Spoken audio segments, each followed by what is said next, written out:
and I'm saying this with all humility, I cannot order an Inspector General of Police on anything because the Constitution denies me to do so. And I did not order the Inspector General or any police officer to carry out any extrajudicial anywhere. Your Excellency, what I did was to state the law. And as a lawyer, I have studied, read this law, and I understand what the law says.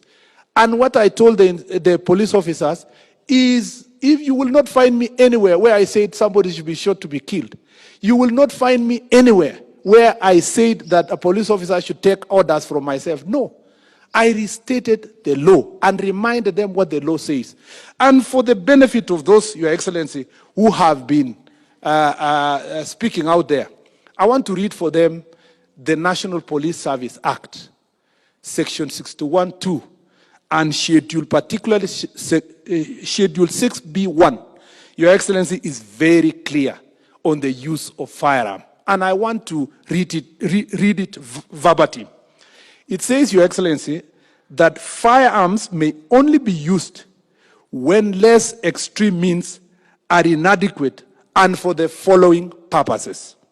1, saving or protecting the life of the officer or other persons. 2, in self-defense or in defense of other persons against the imminent threat of life or serious injury. C, protection of life and property through justifiable use of force. D, preventing a person charged with a felony from escaping lawful custody. 5, or E, preventing a person who attempts to rescue or rescue a person charged with felony from escaping lawful custody. Your Excellency, I'm not the one who wrote the law. The law says a police officer, when faced with a situation of a threat of his life, must be able to use the firearm. If we have to switch off media sources to save media and to save the citizens, we will do it because we want to save our country from burning. We want to save them from irresponsible journalism. But we also request the media, if they are going to regulate themselves, nobody is going to bother because we have been accused, we have been criticized. We are not averse to criticism. The only thing we want to tell them is that in the security sector, these men and women here helping you, Your Excellency, to deal with security, they don't have the luxury, Your Excellency, to debate. At that moment, critical moment for our country, the first thing they want to see is first their country becomes safe. Nobody here, including the IG, would like to go into the book of history that the country burned when they were holding office. Not us, not the IG, not everybody here. At that moment, we can go and debate with media.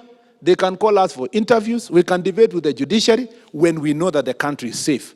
The first call of duty for everybody sitting here is the safety of the country first before we can debate on other issues. When a police officer is attacked or a police station is burned, no church leader will speak. No foreign envoy will speak. These so-called opposition leaders will speak. If all these people do not speak, and I am the cabinet secretary in charge of these police officers, and I am a lawyer, and I don't speak for them, who will? Who will do that? I have, as a cabinet secretary, to lead from the front. Some people don't know the life that police officers go through. Yesterday, when we were with the police officers who were going to the border, do people know how much they put their life in the line for them to fight Al-Shabaab? Sleeping in Boni Forest, around the borders of this country, putting their lives to save citizens in the country. And then it has become so fashionable for all of us to close our ears. And particularly when sometimes police stations are banned, people think, it is police, forget about it. But when you go, if you go to Kikuyu now, where I went 2 days, we went with the IG and the PS and the team, we found that the entire Kikuyu law courts were banned. Everything, exhibits, people's title deeds that were deposited in the court, documents, of all kind, were raised down, and the court was completely banned, Your Excellency. And I don't know what the relationship between the court and the Maandamano. So nobody is safe. Nobody is safe. And we are requesting our judges, as they make the decisions they make. Unfortunately, we do not have the luxury, if the country bans, that they do have, to sit down and make the decisions they make. If the country bans, nobody will be spared. Not a politician, not a cabinet secretary, not a judge, not a police officer.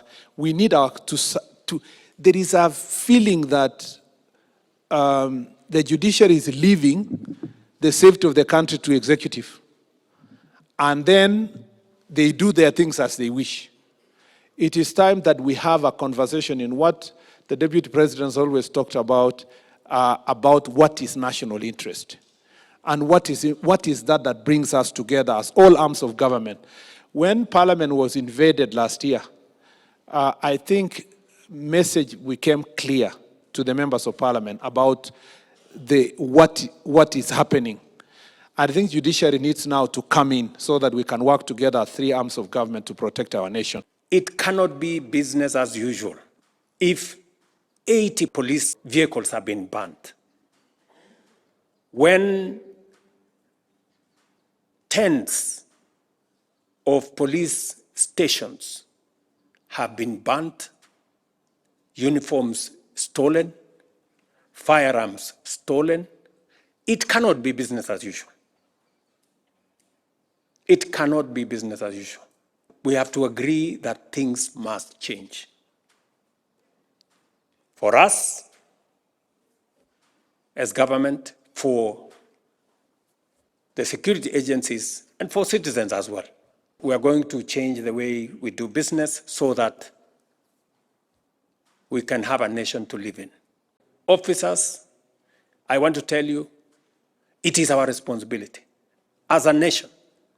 It is my responsibility as president to make sure that you are safe, your families are safe, so that you can secure and make our country safe. And that I will do, and I will go out of my way. I am going to stand for every man and woman in uniform who is doing the duty of securing our families, children, and nation. I will be there to make sure that they are not threatened, that they are safe, their children are safe, and their families are safe. Because that is the only way they can in turn secure our nation, our families, and our children. And I will mobilize every source of government to make sure that this nation is safe. Let me also tell every police officer who wakes up early, puts their lives on the line to be able to secure our children, our families, and our nation, that as you do that, we will equally, and we are equally obligated to make sure that we secure your families, your children, and yourself. And the government of Kenya and myself as president, I will make sure that in the discharge of your duties, every security officer is equally secured by the people of Kenya. We cannot have a country where criminals are running after police officers, where police officers are fleeing because their lives are in danger. If the life of a police officer is in danger, then whose life is safe? The moment we allow the life of a police officer who is supposed to secure our children and our families to be in danger, then our children and families and nation is not safe. Let's just put it that way. And therefore, we have a responsibility and an obligation to make sure that those who secure our families, children, and nation are secure themselves. Yes, you cannot secure others if you are not safe.